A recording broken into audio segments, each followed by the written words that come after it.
주님의 은혜와 사랑과 평강이 든든한 교회와 오늘 이 말씀을 사모하여 듣는 모든 분들에게 주님의 은총이, 또 주님께서 우리를 임마누엘 해주심이 영원히 함께하기를 축복합니다. 빌립보 4장 8절로 9절을 통해서 복받는 성도의 삶이라 하는 제목으로 말씀을 나누고자 합니다. 여러분, 복이라는 단어를 쓸 때 많은 사람들이 재물 이렇게 생각하기가 쉬워요. 거의 그래요. 여러분, 제가 말하는 복은 하나님의 은총을 복이라고 해요. 하나님이 나와 함께 하시는 것을 복이라고 그래요. 그리고 우리의 가정과 우리의 직장, 사업, 우리의 삶을 하나님이 책임져 줘요. 그게 복인 줄로 믿습니다. 이 하버드 대학 의과대학 정신과 로버트 웰딩어 교수가 있는데, 그 교수가 무엇이 사람들을 행복하고 건강하게 하는지 그걸 알아보기 위해서 75년 동안이나 남성 724명의 인생을 추적했어요. 그리고 연구를 했어요. 연구 결과가 어떻게 됐을까요? 진정한 행복은 부나 성공, 명예 혹은 열심히 노력하는 데 있지 않다는 거예요. 사람이 막 노력한다고 그게 행복이 아니라는 거예요. 바로 좋은 인간관계가 건강하고 행복하게 만든다는 그 결론을 얻었다고 하는 것입니다. 여러분, 평생 눈을 감는 날까지 서로가 좋은 인간관계를 맺고 사는, 즉 주변 인물이 좋은 분들이 많다면 그건 행복한 사람이에요. 남한 장군도요, 죽을 병에 걸렸지만 주변 인물을 잘 만났잖아요. 계집종을 잘 만나서 엘리사 목사님을 소개받았고, 또 가서 목욕하러 갈 때 기분 나빴지만 그러나 주변 인물, 함께 수행한 사람들이 너무 좋은 분을 만나서 장군님 그냥 가면 어떡합니까? 깨끗이 한번 씻어봅시다.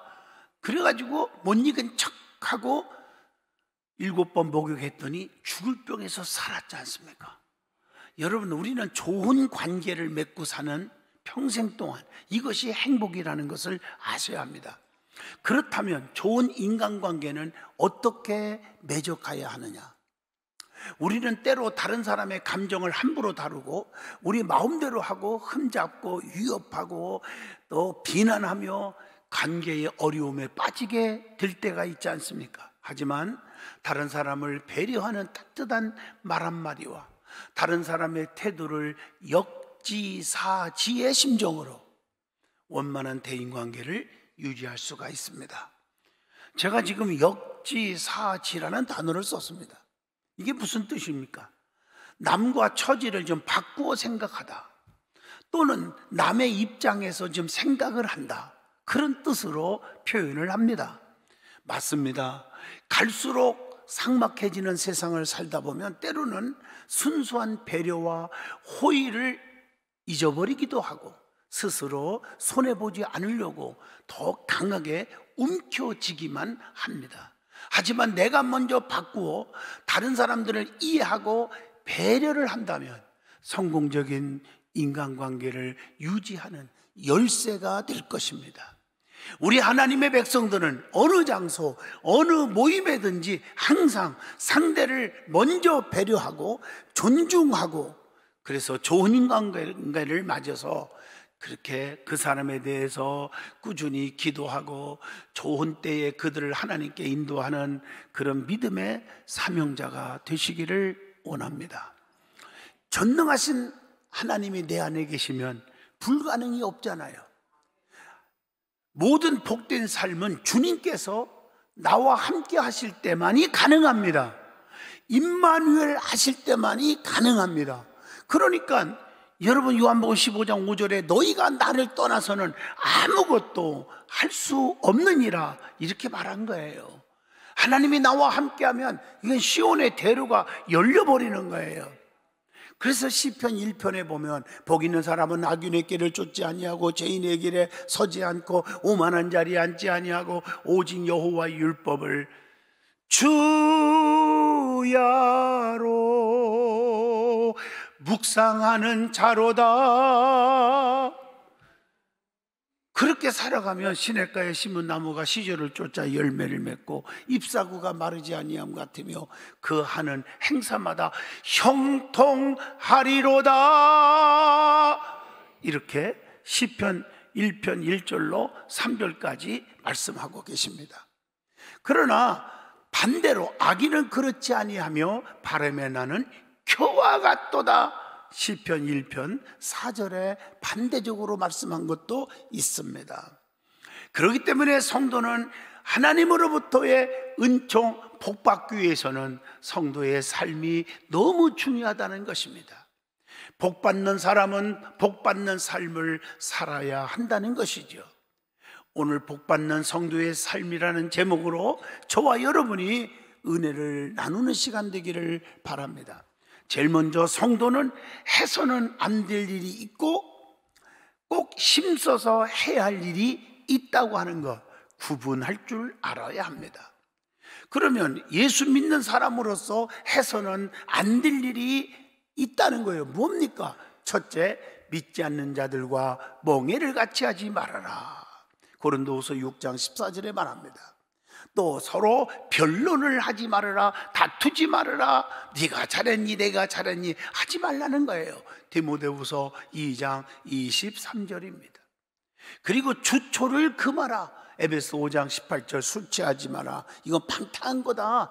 너는 성령의 충만함을 받아라. 이렇게 말씀했고, 또 악인의 형통을 부러워하지 말아야 한다 그랬어요. 여러분, 악인들도요 부자로 잘 살아요. 형통하는 사람도 있고 건강하게 살아요. 그걸 부러워하지 말으래요, 예수 믿는 사람들. 왜? 우리가 가지고 있는 것 두 가지 그들은 없어요. 첫째, 영생이 없어요. 우리는 영생이 있어요. 나를 믿는 자는 죽어도 살겠고 살아서 믿는 자는 영원히 천년 만년 억만년 영원히 산다는 거예요. 죽지 아니하리라. 그리고 특별 은총이 우리는 있고 그들은 없다는 거예요. 여러분, 죽게 되었을 때, 병들었을 때 우리는 금식하고 기도하고 부흥회를 통해서 치료를 받잖아요. 그런데 그들은요 그럴 기회가 없잖아요. 죽을 병에 걸리면 죽을 준비하면 돼요. 사업에 부도나서 끝났으면 그들은 감옥 갈 준비하든지 아니면은 도망갈 준비하든지 둘 중에 하나밖에 답이 없지만 우리는 금식하고 전능하신 부자의 아버지께 간구하면 해결되더라 이 말입니다. 그래서 잠언서 24장 1절에 너는 악인의 형통함을 부러워하지 말며 그와 함께 있으려고 하지도 말라. 세상 사람들, 하나님을 믿지 않고 하나님을 욕하는 자들이 부자로 잘 산다고 그들과 시시껄거리면서 웃고 함께 교제한다면 그것은 하나님 앞에 죄를 짓는 거라는 말입니다. 그 다음에 돈을 사랑하지 말아라. 디모데전서 6장 9절로 10절, 돈을 사랑함이 일만하게 뿌리가 된다고 그렇게 말씀하고 계십니다. 그리고 헛된 요행을 바라지 말라는 거예요. 갈라디아서 6장 7절에요 사람은 심는 대로 거둔다고 했어요. 그리고 더러운 생활을 하지 말아야 한다고 데살로니가전서 4장 3절에 말씀했습니다. 자, 그러면 그리스도인으로서 힘써야 해야 할 일이 무엇입니까? 그러면 하지 말라고 하는 것도 있었지만 첫째, 게으르지 말고 부지런하라고 로마서 12장 11절에 말씀합니다. 그리고 성숙을 위해서 꾸준히 노력하라. 좀 변화되기 위해서, 좀 온전한 사람 되기 위해서 노력하는 사람이 되라고 베드로후서 3장 18절에 말씀합니다. 그리고 우리가 살아가면서 하나님의 뜻이 무엇인지를 좀 분별하고 살아야 한다. 로마서 12장 2절, 뭐가 하나님이 기뻐하고 하나님이 기뻐하지 않는 일이 무엇인지, 내가 해야 할 말이 있고 하지 말아야 할 일이 무엇인지를 영적으로 분별할 수 있어야 된다는 것입니다. 그리고 나 중심보다는 하나님 중심, 이웃 중심, 또 가난하고 약한 자 중심으로 살아가는 사람이 되라고 했어요. 로마서 14장 1절입니다. 그리고 소망 중에 늘 즐겁게 살아야 한다. 로마서 12장 12절. 그리고 자신을 이기기 위한 싸움을 하라는 거예요. 고린도전서 15장 31절입니다. 나 자신을 극복할 줄 알고 절제할 줄 알고, 그런 믿음이 중요한 거예요. 뿐만 아니라 오직 하나님의 영광을 위해서 삶을 살아가라 그랬습니다. 고린도전서 10장 31절, 너희가 먹든지 마시든지 무엇을 하든지 다 하나님의 영광을 위해서 하라. 더 중요한 것은 하나님과 늘 동행하는 삶을 살아야 한다. 에녹이라는 사람은요, 하나님과 동행하고 살았더니 죽지 않고 하늘로 올라가는 축복을 받아 의롭다함을 받은 줄로 믿습니다. 예?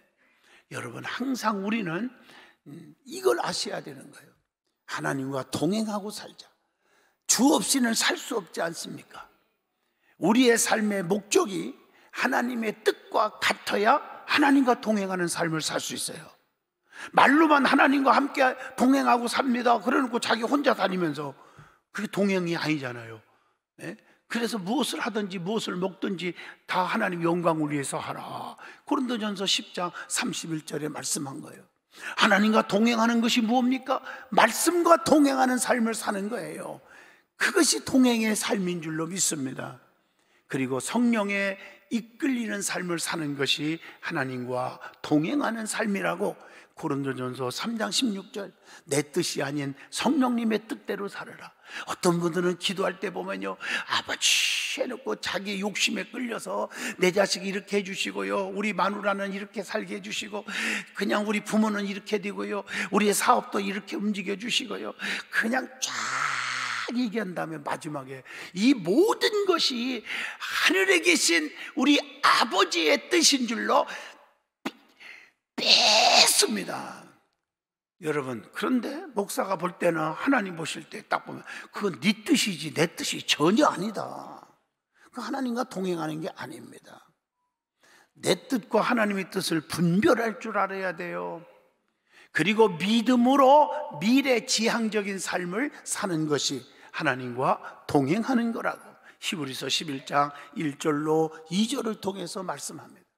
자, 그러면 예수 믿는 사람들이 그리스도인의 삶에 있어서 배우고 듣고 본바를 행하는 삶을 살으라고 오늘 본문에 말씀했거든요.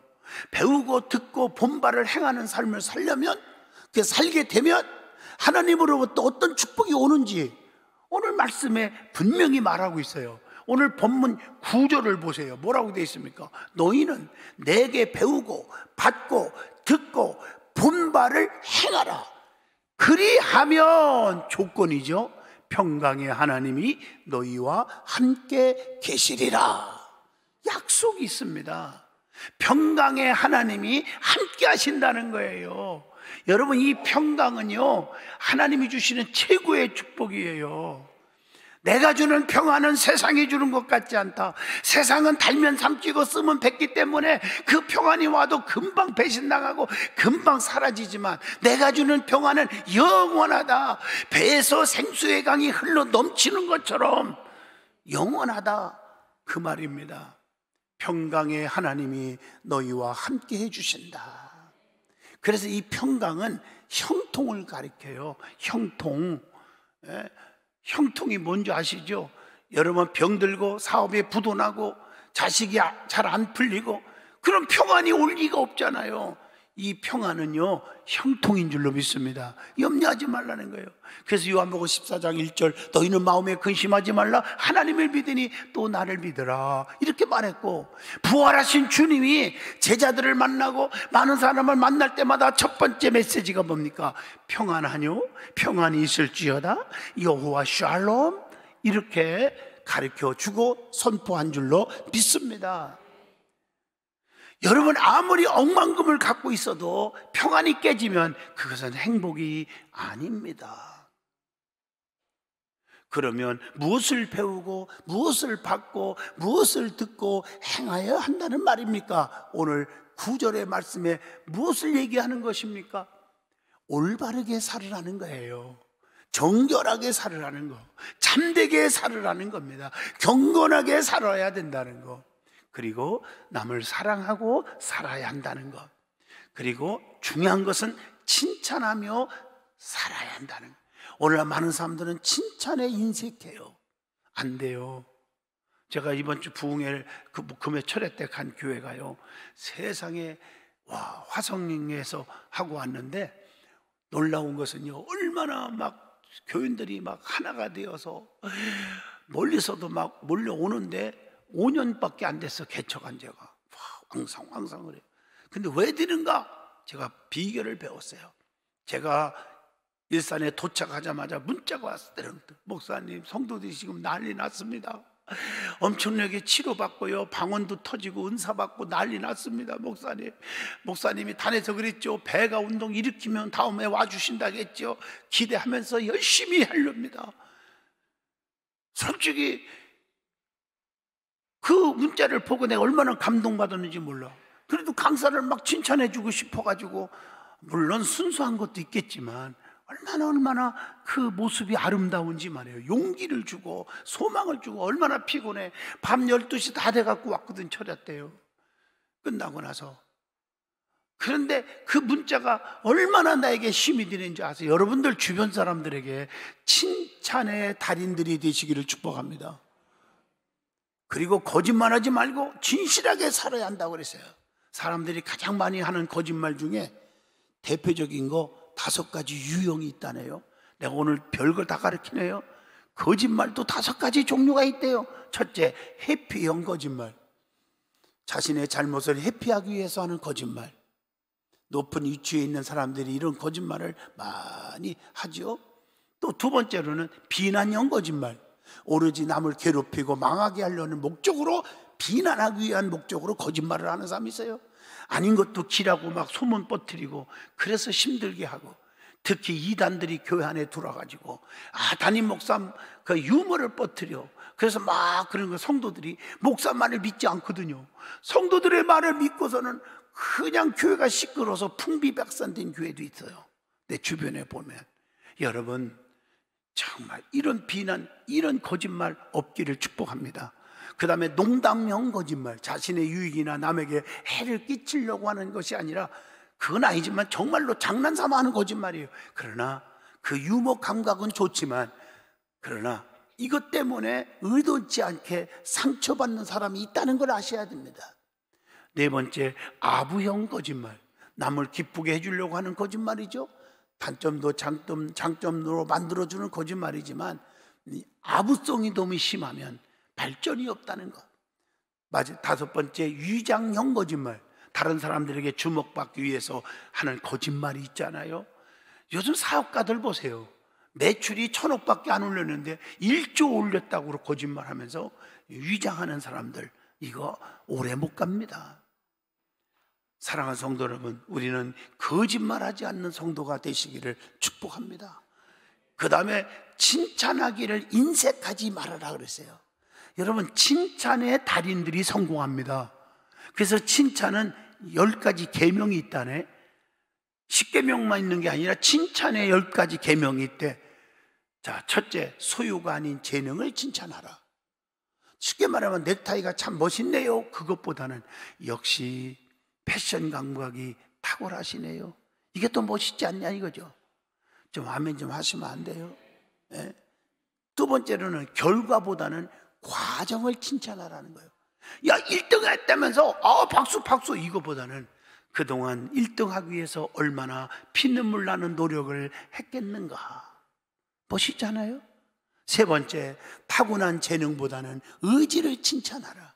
머리 하나는 타고났어 이거보다는 그 성실성을 누가 따라가겠는가요? 얼마나 멋있습니까? 4번째, 나중보다는 즉시 칭찬하라.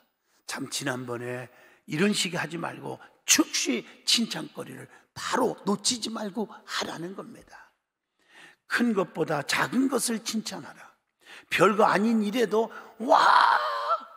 굉장한 위력을 발휘합니다. 지극히 작은 것이라도 칭찬을 아끼지 말란 말이에요. 분위기가 참 어울리네요. 얼마나 멋있습니까? 6번째, 애매모호한 것보다는 구체적으로 칭찬하라. 참 좋은 것 같아요 이런 것보다는 이 가을 분위기에 참 그 색상이고 그 모양이고 디자인이고 정말 잘 어울리네요. 이렇게 구체적으로.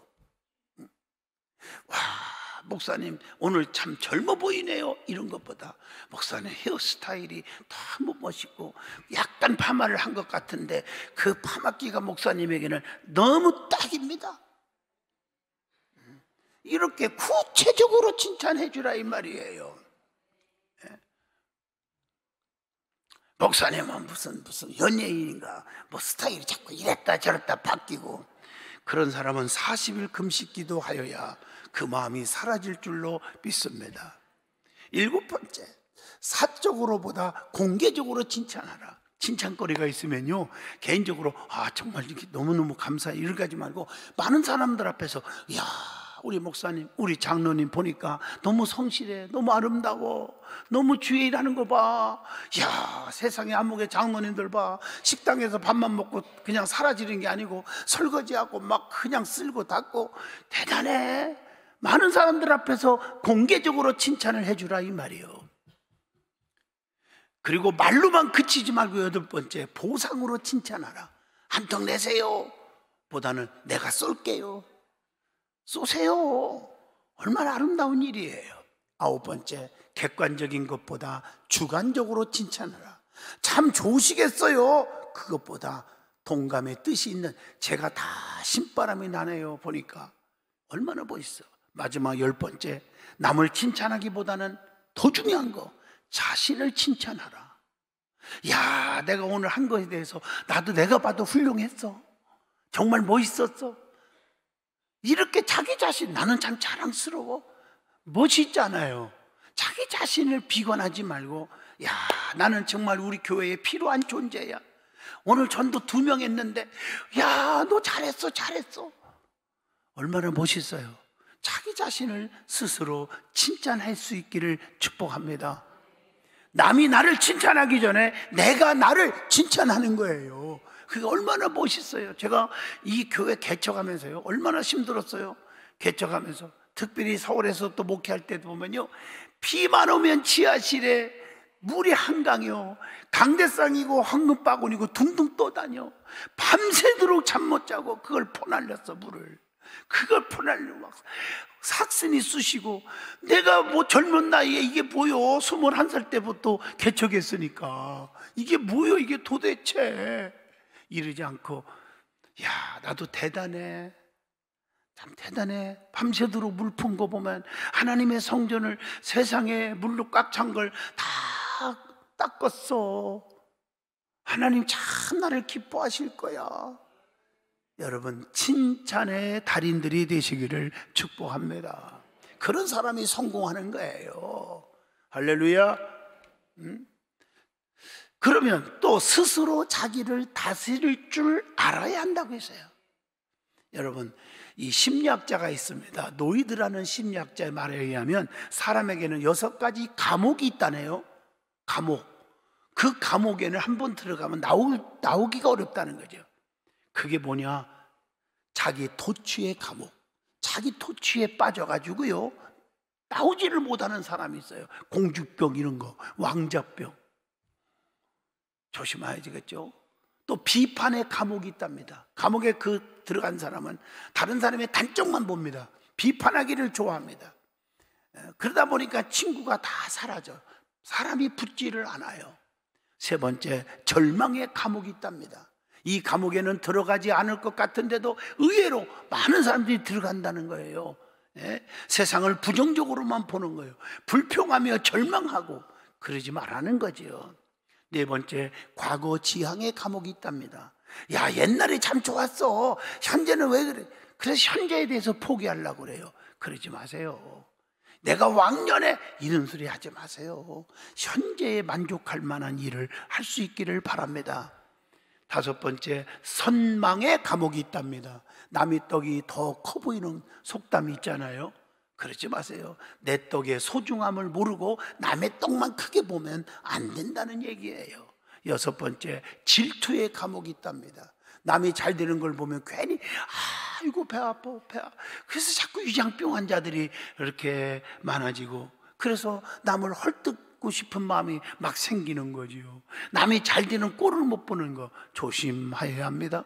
이런 감옥에서는 나와야 되는데 그게 습관적이고 그게 잘못된 인격이 돼버려가지고 뿌리가 바뀌어져서 나올 줄을 모른다는 거요. 애석하게도요.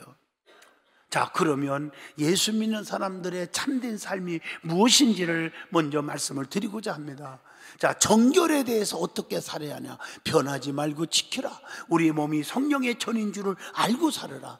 언어에 대해서는 어떻게 살아할까? 선한 마음을 가지고 선한 말만 하라. 혀를 제갈목이라. 함부로 말하지 마라. 그런 얘기입니다. 혀로 남을 죽이지 말란 말이에요. 그래서 남을 비판해서는 안 되죠. 비판을 받지 않으려거든 비판하지 말라. 도리어 네가 비판 때문에 네가 비판을 받는다고 했어요. 그리고 거짓말을 절대 하지 말라. 한 얘기 또 하는 것 같지만 거짓말이 나쁜 겁니다.